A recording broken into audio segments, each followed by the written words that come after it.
ব্যক্তি ইমরান সাহায্য করে থাকে। আমি ব্যক্তিগতভাবে বলবো, আমি বারংবার বলবো, বুক টুকে বলবো, এই ধরনের ব্যক্তি লাখের মধ্যে একজন ইমরান হোসেন।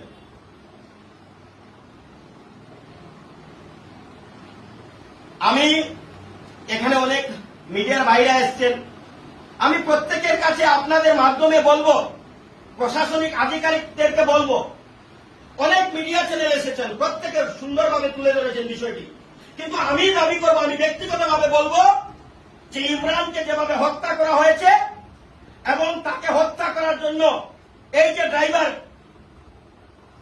ড্রাইভার নামটা ঠিক আমার জানা নেই, বিজু বলে যে ড্রাইভার, যাকে আর লালন পালন করেছে ইমরান, সেই ড্রাইভার যেখান থেকে সেই পয়জন এনেছে, কি এনেছে জানি না, খাইয়ে তো ফ্রি আর ভাতের সাথে মিশিয়ে খাইয়ে দিয়েছি, যেখান থেকে সে এনেছে, কে তাকে দিয়েছে এটারও তদন্ত হয়েছে। কারণ আজকে যেখান থেকে এনেছে, যে ব্যক্তি, যে ফার্মেসি বলুন, যে দোকানদার বলুন, যে পয়জনটা দিয়েছে, হয়তো আগামী দিনে অন্য কেউ দিতে পারে, তার জন্য ওরও উচিত শিক্ষা হওয়া প্রয়োজন মনে করি আমি। আচ্ছা দাদা, একটা কথা আপনারে আমরা প্রশ্ন করি যে এটা তো তখন আইনি মারফতে যাইবে জিনিসটা, যাতে আমরা একটা দাবি আর কি, জনগণের আজকে আমরা এখানে লাইভ করছি বা প্রচুর মানুষের কাছে আমরা লাইভ, আমরা প্রচুর ভিউয়ার্সের কমেন্ট পাইছি যে যাতে কোনো এই কেসও কোনো অ্যাডভোকেট মানে না, এটা আমার শেষ বক্তব্য। আচ্ছা, আপনি বলেছেন, আর আমি এই লাইভের মাধ্যমে প্রত্যেক মিডিয়াদের সামনে আমি একটাই কথা বলবো, মানবতা আছে বলে ইমরান ওর স্ত্রীকে, এই চুড়েলকে নিয়ে এসেছিল 2 বাচ্চার জন্য। আর যদি এই পৃথিবীতে মানবতা এখনো থাকে, তাহলে আমি প্রত্যেক অ্যাডভোকেট অর্থাৎ উকিলদেরকে বলবো, আপনাদের হৃদয়ে হাত রাখবেন এবং আপনারা কাজ করবেন। ওদের জন্য যাতে কেউ উকালতি করতে না আসে, প্রত্যেকের কাছে বিনম্রভাবে অনুরোধ। আমি এই কাছাড়ের যত উকিল রয়েছেন, বার অ্যাসোসিয়েশনের যারা রয়েছেন, প্রত্যেককে অনুরোধ করে বলবো, ভাবুন একবার, স্ত্রীকে কিভাবে মর্যাদা দিতে হয়, স্ত্রী কলঙ্কিত স্ত্রী, তার মর্যাদা কিভাবে দিতে হয় একমাত্র ইমরান জানে। তার জন্য বারংবার বলছি, লাখের মধ্যে একজন হচ্ছে ইমরান। আর এই ইমরানের পাশে হাজার হাজার লোক দাঁড়িয়ে আছে, প্রত্যেক যারা অ্যাডভোকেট রয়েছেন তাদের তো দাঁড়ানো উচিত বলে আমি মনে করি। এবং যেখান থেকে সে পয়জন আনা হয়েছে, কে বা কারা দিয়েছে, তাকেও আইনের আওতায় আনতে হবে।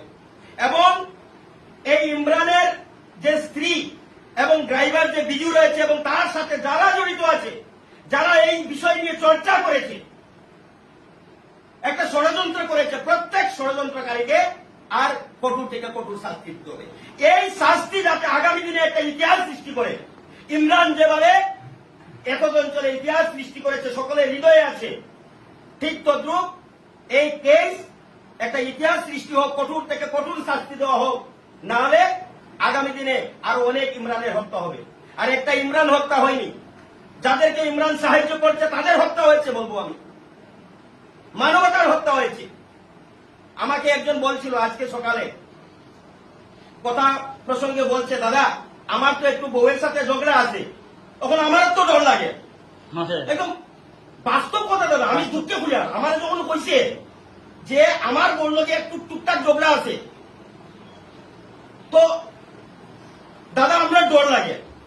তা আমি এই লাইভের মাধ্যমে বলবো, আমি নারী জাতিকে কলঙ্কিত করব না, একটা কলঙ্কিত ছিল বলে সমস্ত নারী জাতিকে কলঙ্কিত করব না। প্রত্যেক নারীরা এই বিচারটা করবেন, প্রত্যেক নারীরা বিচার করবেন। আর বলার কিছু নেই এখানে, আমি যদি কিছু বলি হয়তো নারী জাতিরা ওদের অপমান হচ্ছে মনে রাখতে পারেন, মনে করতে পারেন, আমি নারী জাতিকে অপমান করব না। আজকে যে ইমরানের মা রয়েছেন, আমি এও শুনতে পেরেছি ইমরানের রুমে ঢুকতে দেওয়া হচ্ছিল না এই চুড়েলের জন্য, শুনেছি আমি লাইভের মাধ্যমে, রাজীব দা লাইভ করেছিল, বাস্তব ঘটনা খুব সুন্দরভাবে আর ভিডিওগুলো তুলে ধরেছে, আরো অনেকে এসছেন, প্রত্যেকজনে পজিটিভলি আর বিষয়গুলো তুলে ধরেছে। যাই হোক, এই লাইভের শেষ লগ্নে আমি একটাই কথা বলবো, আমি দুঃখে এসেছি, আজকে আসতে একটু দেরি হয়েছে। আর আমার সেই শক্তি নেই যে ইমরান তার পুনরায় বডিটা দেখার, আমার সেই শক্তি নেই। আমি ভাবছি মার কাছে একটু আসবো, বসবো, মাকে সান্ত্বনা দেব, আর আমরা বলবো ইমরান একা নয়, আমরা সবাই ইমরান সেই কথাটা ভাববেন। আর আপনাকে এই দুইটা বাচ্চাকে আপনাকে বড় করতে হবে। এখানে ইমরানের ভুলের বিরাট ভূমিকা রয়েছে, আমি শুনতে পেরেছি। এবং এই যে ইমরানের ছোট ভাই এবং ওদের যে বন্ধু যারা রয়েছে, বিশেষ করে রাহুল থেকে শুরু করে আরো কয়েকজন রয়েছে, যারা এই কালপিটদেরকে ধরতে সাহায্য করেছে, তাদের প্রত্যেককে আমি ধন্যবাদ জানাইব। এবং বন্ধু হয়ে বন্ধুত্ব কি জিনিস সেটা আজকে বুঝিয়ে দিয়েছেন সমাজে। অনেকে মনে করে আজকালকের বন্ধুত্ব ঠিক নয়, কিন্তু আজকালকের বন্ধু এরকমই আছে যে বন্ধুর জন্য অনেক কিছু করতে পারে। তার জ্বলন্ত উদাহরণ ইমরানের যারা বন্ধু ছিল তারা করে দিয়েছে, দেখিয়ে দিয়েছে। যাই হোক, পুনরায় আমি বলবো, যারা ষড়যন্ত্রকারী আছে, যারা ষড়যন্ত্রে লিপ্ত ছিল এবং যারা দোষী আছে, ষড়যন্ত্রকারী সেও দোষী, এবং যাদেরকে দোষী বলেছি, যারা হত্যা করেছে, প্রত্যেককে কঠোর থেকে কঠোর শাস্তি দেওয়া উচিত।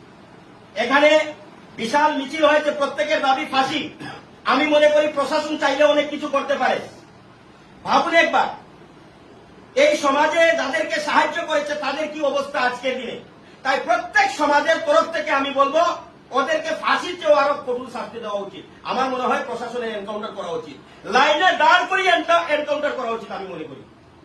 এবং যারা উকিল রয়েছেন, আমি পুনরায় আপনাদের কাছে বিনম্রভাবে এই লাইভের মাধ্যমে, আমার লাইভের মাধ্যমে এবং আমার ভাইরা যারা লাইভ করছেন, ভিডিও করছেন, প্রত্যেকের মাধ্যমে আমি বলবো, এই ভিডিওর মাধ্যমে, লাইভের মাধ্যমে বলবো, আপনারা ওইসব কালপিটদের হয়ে কখনো ওকালতি করতে যাবেন না। এটা আমাদের বিনম্র অনুরোধ। না হলে মানবতা এই পৃথিবীতে নেই, আমরা মেনে নেব। বিশ্বাস শেষ হয়ে গেছে, আপনারা একটু বিশ্বাস আমাদেরকে দেবেন। উকিল যারা আছেন, আমরা মনে করি ইমরান মৃত্যু হয়নি, ইমরান এখন আমাদের মধ্যে আছে। সেই ভাবনা নিয়ে, সেই চিন্তা নিয়ে আমরা যাব। এবং ইমরানের মা, ওনাকে যাতে আর ভগবান যাতে দীর্ঘায়ু দেন।